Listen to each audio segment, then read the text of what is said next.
Okay guys, good afternoon. Nandito tayo sa Toyota Makati for T-Sure. So syempre, pinopromote natin ang Toyota T-Sure. So meaning, yung po mga old cars nyo, pwede nating i-convert. Po-purchase po ng ating mga ka-team. Ito po sila. And then, bibili po tayo ng brand new.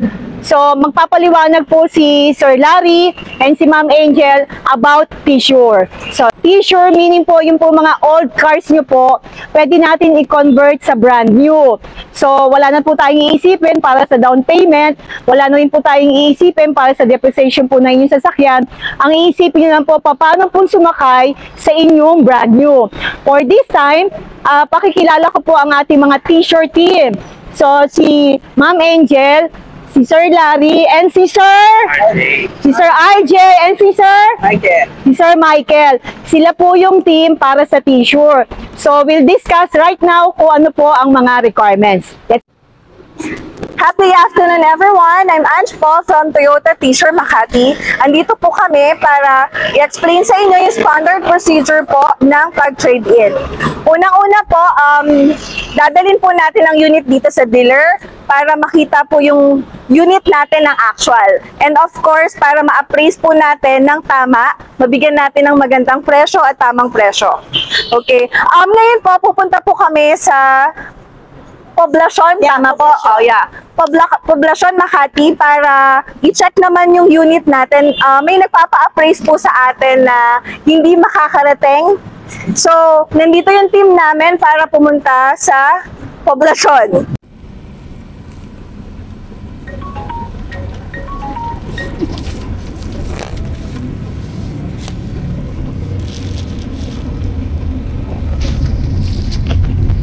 Yung pupuntahan natin ngayon is repeat buyer. 2017, bumili yung kapatid niya ng Vios. After 6 months, yung kapatid naman niya bumili ng Innova. Kaya lang to si Kuya Jero, ang nabili kasi, mas nauna kasi yung Adventure. So ngayon, malalaki na yung mga anak, ang gusto na ngayon bilhin para doon sa asawa is yung Wigo. Kasi automatic nga, tsaka maliit lang daw. Maliit lang din kasi si Ate Pau eh. Kaya gusto niya, bigo lang. Para sakto lang sa kanya. Anytime na gagamitin yung sasakyan, hindi siya hirap. Kasi manual yung Adventure. Gusto niya mag-ship sa Toyota, which is Wigo. Maliit na sasakyan. So mamaya titignan natin yung mga sasakyan pa nila. I think papa-appraise pa rin yun eh. Magko-convert naman from Vios to Fortuner. And then yung Innova, I think Innova J yun eh, manual. Gusto naman mag-automatic. Hindi ko pa alam kung ano yung talagang gusto niya. Kung Rush ba rin o Fortuner. So usually, Sir Larry, no, pag ganito, pag may mga call na hindi talaga makakapunta yung kliyente, by hook or by crook talagang pupuntahan nyo. Kasi sayang, ano? Talagang pinupuntahan nyo. Nag-offer tayo, ma'am, ng extra services sa client. Not yung client is walang oras para pumunta sa dealer. May mga pagkakataon, may mga senior citizen na cliente na hindi na makapag-drive o minsan hindi sila makalabas dahil meron silang mga ginagawa pa. So, si Toyota Makati, used car, T-Sure, nag-offer ng extra services na pwede tayo mag-outside at inside. Basta i-schedule lang po siya. Meron po tayong best time, best date para po doon. Kasi hindi naman po siya totally pagka on that day na schedule mapupunta na dahil marami din po nagpapa-schedule. I remember ko din pala, no? Tayo din yung team na sa part naman ng Quezon City, no? Apo. Na pinuntahan din natin kasi senior nga. Gusto na i-dispose yung sasakyan. Tapos pina-appraise yung dalawang sasakyan niya. Tapos same team din. So, pag ganun ba, pag kunyari, nabili nyo naman, so ilang days yung process naman? Mabilis lang yun, ma'am. Basta tumatagal lang naman kasi minsan sa decision ng kliyente. Minsan merong 3 to 4 days bago sila makapag-decide. Once na nakapag-decide naman sila, proseso naman ng transaction, sobrang bilis lang kasi regarding sa mga document, si T-Sure Makati na pong mag-ayos nun. Pipirma na lang yung kliyente. Wala na yung talagang hassle-free, no? Kasi Apo. kung ibebenta mo yan sa, kunyari, kaibigan mo, kung sino man kakilala mo na hindi sa dealer, for sure yung kapag may problema, ang senaryo ganito, yung binenta mo naman, ganito pala may mga hinahanapan ng depekto. Opo. So parang nai-stress ka, no? Kung bakit binenta mo pa sa labas, Sa which is mga- sa mga inyo, okay. Sa mga makakapanood po nito, mga kliyente na nagbebenta po ng sasakyan. Hindi ko naman ho nila lahat, pero ang pinoprotektahan ho kasi natin dito yung safety ho ng owner. Like for example, nagbenta ho kayo sa mga hindi kilalang tao or na-refer lang, may mga risk ho kasi na pwede kayong ma-experience. So, hindi naman ho nila lahat kasi may mga typical used car dealer ho naman tayong mga trusted. Dahil at yung mga accredited dealership po natin sa Toyota Makati. Ang sinasabi ko lang ho dito, maiwasan ho natin yung mga problemang ma-experience nyo na maloko ho kayo ng ibang tao, magamit sa illegal na gawa yung sasakyan nyo, at syempre, ma-transfer ng maayos yung sasakyan nyo going dun sa pangalawang bibili. And uulitin ko, hindi ko nila lahat. Marami ho kasi ngayong transaction na sasakyan sa labas na nagagamit ho sa illegal na gawa. So, para ho maging panatago kayo at magbenta ho kayo ng sasakyan or kamukha ho ng gagawin ho namin ngayon, pagkatiwala nyo sa dealership, Toyota Makati T-Sure. Kasi no, hassle-free, pipirma na lang sila. Siyempre, of course, basahin, tingnan kung tama ba yung mga detalye. Afterwards, pipirma, kasi turn over na yung brand new mo. Kung magkano yung na-appraise, yun na lang siguro ipang down. Or kung gusto mong bili ng cash, magdadagdag na lang sila, manggagaling doon sa old unit. So, hassle-free talaga. Sa pricing naman po, well, normal sa ibang tao, sa mga ibang tao na may-ari ng sasakyan na magugulat o masashock sila sa kanilang value ng sasakyan. Totoo po niyan, pagpipresyo kasi ng used car sa market, pinabase po natin sa kanyang modelo. Malaki ho different ng pricing sa market compared doon sa kanyang value. So dito kasi, ina-inspect po namin yung sasakyan based po doon sa vehicle condition. Pangalawa po, pag kami ho ay nagbebenta ng used car, kailangan ho namin siya ipagawa, may mga kailangan palitan. Siyempre, protektahan din po namin yung brand ng aming pong dealer, baga po. And siyempre po, hassle free pagdating sa mga pagpaprocess ng documents.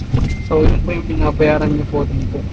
So pag nag-inspect po kami ng unit, yung presyo ho namin, accessories na po yun, kung ano naman po yung condition ng unit. Siyempre po, may mas value pa rin talaga pagka dealership. Yun po yung namin po. Yun. Ayan, so halos lahat naman ng kliyente namin, mga repeat buyer, talagang sa dealer gusto. Depende na lang talaga sa pangangailangan at sa gusto sa needs ng mga kliyente. Kasi syempre, hindi man natin mapipilit na sa dealer, yung iba kasi prefer talaga nila sa labas kasi yung value, parang feeling nila mas malaki doon. Pero kung hinahanap nila naman yung safety, and alam nyo naman na talagang may value naman sa inyo yon, go to dealership. So thank you, ayan na. Ito na tayo. So ito yung sinasabi ko na Innova, and then yung BS na binili, tapos yung i-appraise natin, ito yung Adventure. Yan.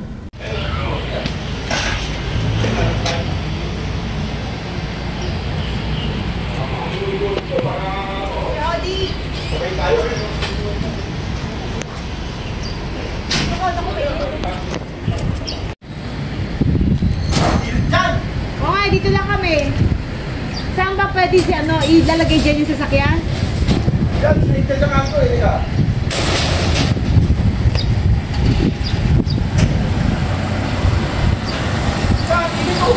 Sasabihin ko, ayan na yung inaano niya, Wigo.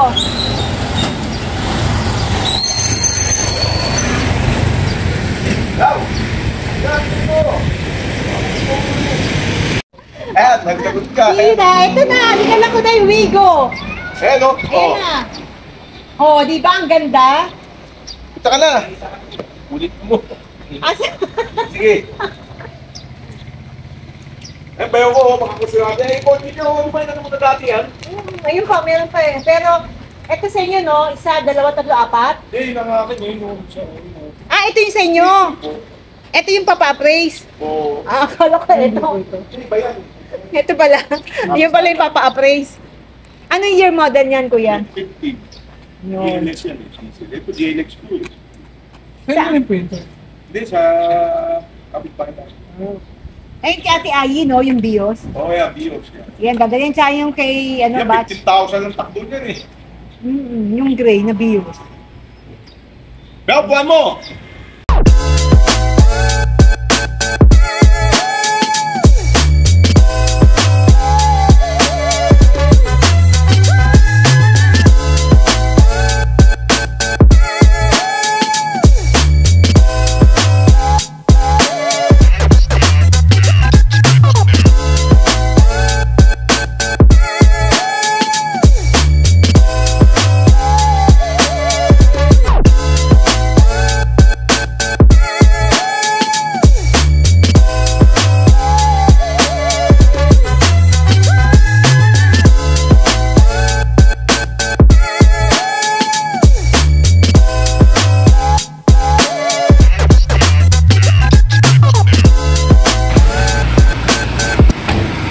So, ayan, ang buhay ahente.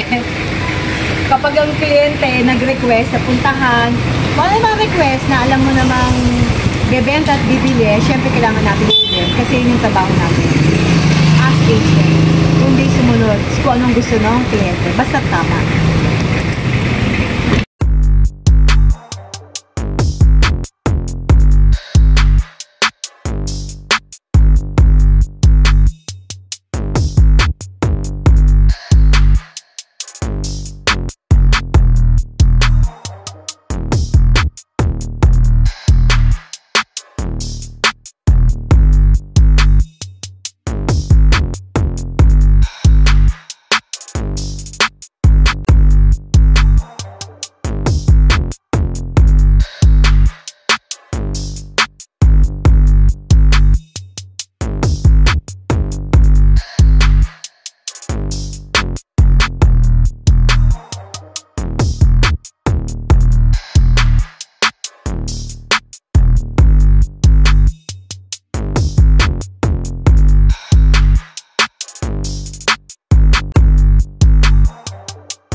Yan lang ho, at nasa balik na. Silong na pag dalawa. Wala!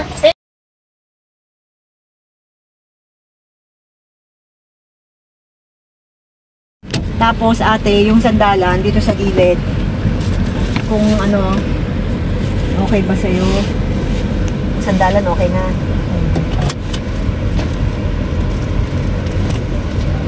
Yan. O, masyadong mano. Yan, para komportable.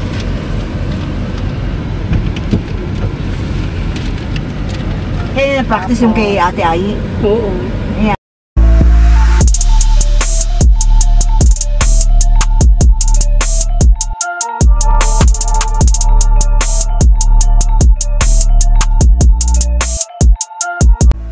Tapos na ang appraisal ng T-Sure and to be advised kung magkano ang value.